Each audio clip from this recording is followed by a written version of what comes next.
Welcome to my scientifically informed insider look at mental health topics. If you find this video to be interesting or helpful, please like it and subscribe to my channel. Hello, this is Dr. Grande. Today's question asks if I can discuss a few characteristics of bipolar disorder that most mental health clinicians wouldn't know. So I titled this video, 4 Things Counselors Don't Know About Bipolar Disorder, and when I use the word counselor here, the term counselor, I'm not using it in the professional identity sense, meaning a professional counselor, but mental health clinicians in general. So professional counselors, social workers, psychologists, psychiatrists, anyone who can use psychotherapy to treat mental health symptoms. Now this video is in no way a criticism of the mental health professions, just interesting facts, in this case about bipolar disorder, that I think that most mental health clinicians wouldn't be aware of, and most individuals in the general public wouldn't be aware of. Mental health clinicians and many people in the general public want to know everything there is to know about disorders, and of course that's not possible.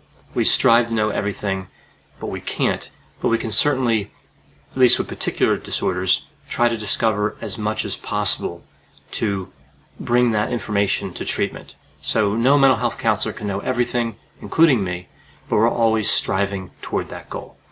Now when I talk about bipolar disorder, this is an interesting disorder because the term bipolar disorder isn't really a diagnosis by itself. It would be bipolar I disorder or bipolar II disorder. Somebody just can't have bipolar disorder without it being either 1 or 2.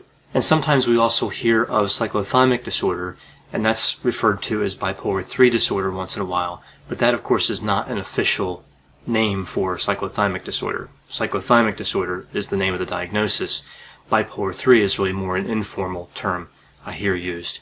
And of course it's worth mentioning here too, major depressive disorder. This is sometimes called unipolar depression. So real quickly I'll go over these 4 constructs and then go into the 4 things a counselor wouldn't know about bipolar disorder. So with bipolar I disorder, we see that somebody has met the full criteria for a manic episode and likely the full criteria for a major depressive episode, but that's not technically required. With bipolar II disorder, we see that somebody has met the full criteria for a hypomanic episode, and they would have had to met the full criteria for a depressive episode as well. So bipolar II requires depression for the diagnosis.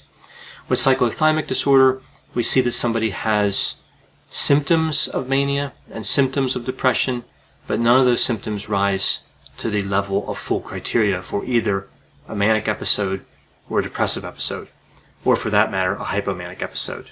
We wouldn't see any of those in psychotherapy disorder.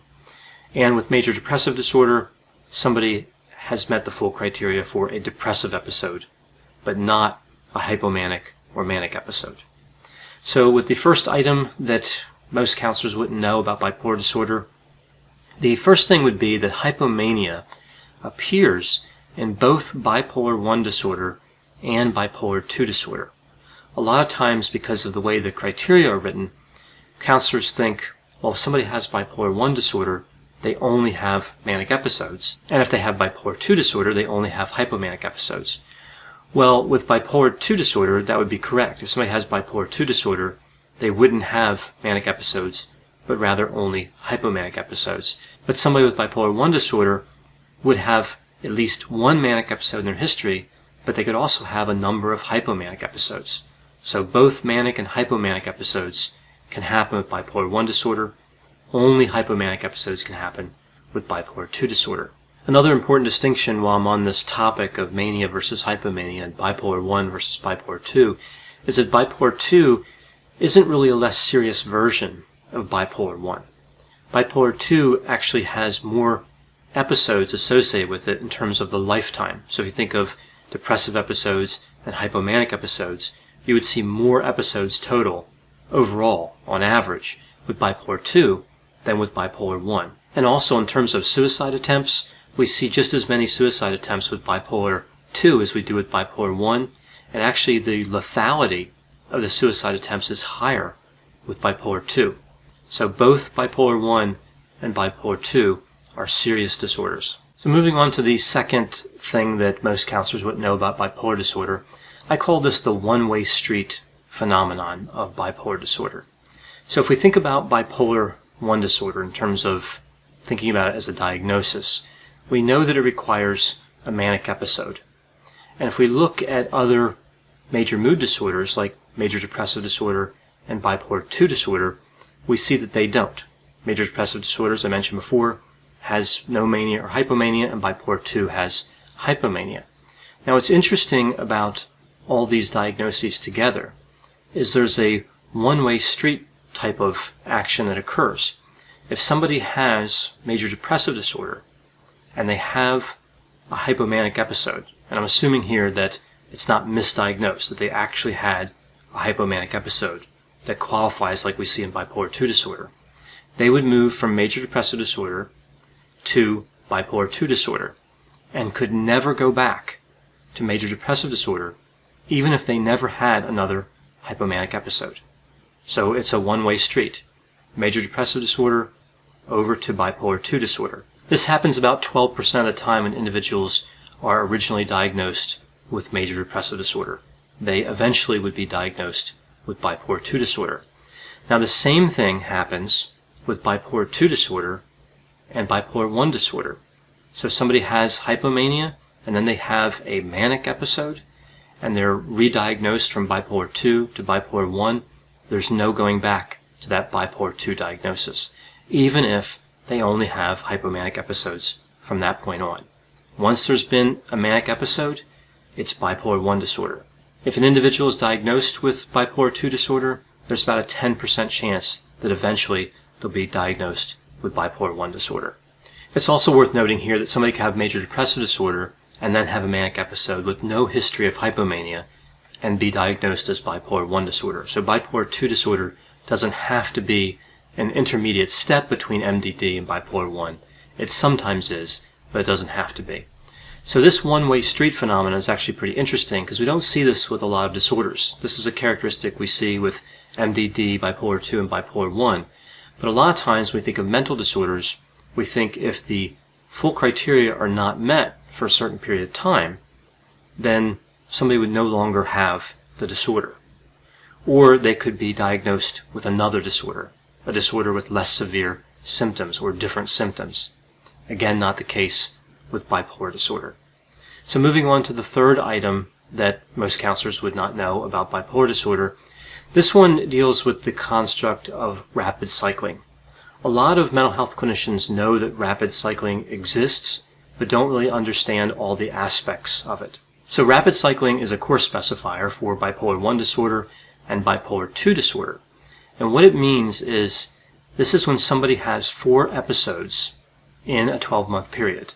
So an episode could be either a major depressive episode or a manic episode.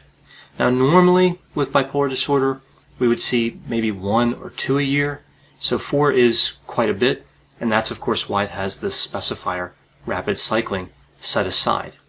Now another thing that's interesting about rapid cycling is a lot of times when we think about episodes, major mood episodes, we think that there's going to be a depressive episode and then a manic episode, or perhaps a manic episode first and then a depressive episode, but either way, alternating polarity. But sometimes we see a depressive episode and then another depressive episode, and the same thing can happen with mania. So when we talk about rapid cycling, if somebody changes polarity, so if they go from depression to mania, that would count as 2 distinct episodes. So depressive episode over to manic episode. But if it's 2 episodes of the same type, there needs to be a 2-month separation there. So if somebody has a depressive episode and then they have a couple weeks without symptoms, and then they go back to more symptoms of a major depressive episode, that would all be 1 episode. So if that happens several times, like I described, that would not qualify as rapid cycling. Now, rapid cycling doesn't have the same one-way street effect like we see with bipolar disorder. Somebody can have, for example, bipolar I disorder with rapid cycling, and then no longer meet the criteria necessary for the rapid cycling specifier, and just go back to bipolar I disorder. Now we know rapid cycling has some other characteristics associated with it as well. It tends to be more prevalent among women and among younger individuals, and it also has a higher morbidity associated with it. and most of that is because of suicide. So there's an increased suicidal risk with rapid cycling. We also know that usually we conceptualize the mania with rapid cycling as less severe and shorter duration, and the depression as more severe and longer duration. And we also see that psychosis is less common and less severe with rapid cycling. Now, if we move beyond rapid cycling, this is where it gets even more controversial. Rapid cycling is a specifier listed in the DSM, but in the research we see kind of an unofficial, controversial type of rapid cycling, actually a few types, that have more rapid cycling than what we see with just the specifier. The first is called ultra rapid cycling. So this is more than one episode in 1 month. And the next is called Ultradian, and sometimes it's referred to as ultra rapid cycling. And here we see both mania and depression in 1 day. So again, ultra and ultradian are a little controversial. And one thing I find interesting about the ultra name is that it just seems a little bit unsophisticated, right? Like if you're arguing about presentations of depression and you're like, well, this client has really mild depression, and then somebody else says, well, my client has really mild depression. It just seems like more thought should have gone into that. So I'm glad that we have that name Ultradian instead of having to use ultra. I always find it a bit unusual when a word is used to modify itself. It just seems like, again, more thought could have been used there. But either way, ultra and ultradian are not established in the DSM, but sometimes they are used in clinical practice. So moving on to the last item, the fourth thing that most counselors wouldn't know about bipolar disorder. This deals with a personality disorder called borderline personality disorder. And the item here is that bipolar disorder and borderline personality disorder can be comorbid. A lot of times mental health clinicians think that a client would have to be diagnosed with just one or the other. And I can understand the reasoning behind this. There's a lot of overlap between borderline personality disorder and bipolar disorder. So naturally someone's going to think, well, a client's only going to fall into one category. They're only going to have one diagnosis. We see overlap between borderline and a depressive episode with the chronic feeling of emptiness with borderline personality disorder and the suicidal behavior. And we see an overlap on the manic side with impulsivity and anger. So again, there's a lot of overlap and a lot of reasons to be suspect that somebody would really have both. It does make more sense that somebody would just have one or the other, but they can in fact be comorbid. And a lot of times I think this just doesn't enter the minds of clinicians because there's really a commitment to trying to find that one correct diagnosis. I've seen people with a chart in front of them before, clinicians with a chart in front of them, just struggling to figure out the diagnosis. Oftentimes it just doesn't occur to them that they could be comorbid.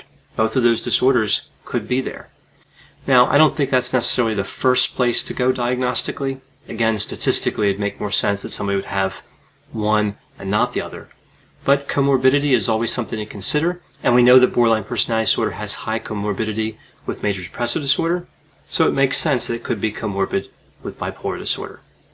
So I know that when we talk about elements of counseling and bipolar disorder that people may not know, that a lot of people have experience with bipolar disorder. A lot of clinicians work with individuals with bipolar disorder. A lot of people in the general public know somebody with the disorder or have the disorder. So if you have any ideas about other items that counselors may not know, please put those in the comments. I'm sure that there's many other things that I missed, and it might be that one of the items that I listed, maybe most counselors do know that. So I'd like to hear that too if that is what you're thinking as you're looking at this video. I think the comments are really a great way for the community to discuss bipolar disorder and raise awareness about what could potentially be seen with the disorder. I hope you found this description of 4 things counselors don't know about bipolar disorder to be interesting. Thanks for watching.